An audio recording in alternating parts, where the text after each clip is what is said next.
apa ada semua kalau itu semua aku pada itu lagi deh cara ada apa pun cepat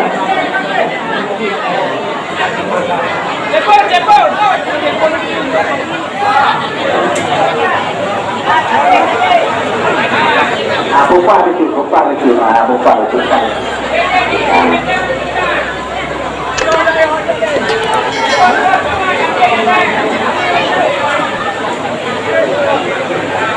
kamu lekor bergilai wangan wahid tadi dong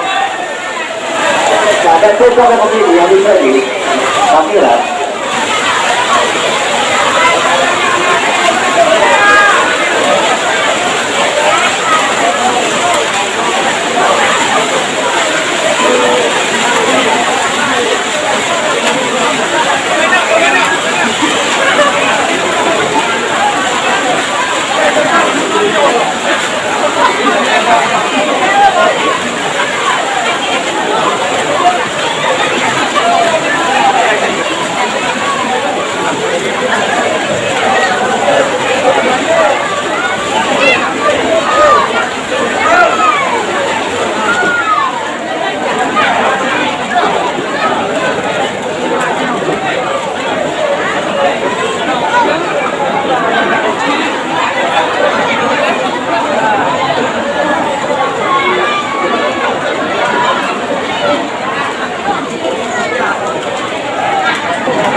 terima kasih kami ucapkan kepada jemaah kamu yang dari desa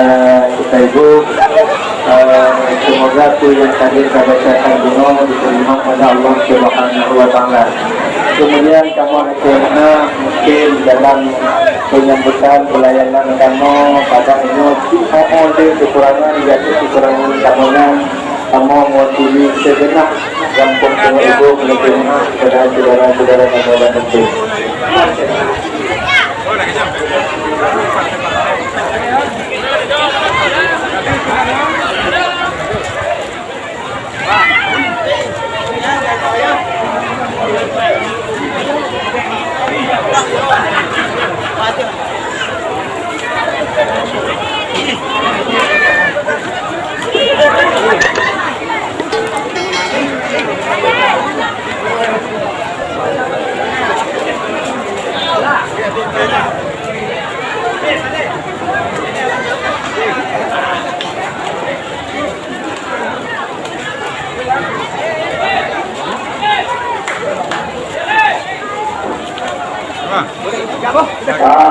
Kamu berikan kepada seluruh pemuda kamu yang mau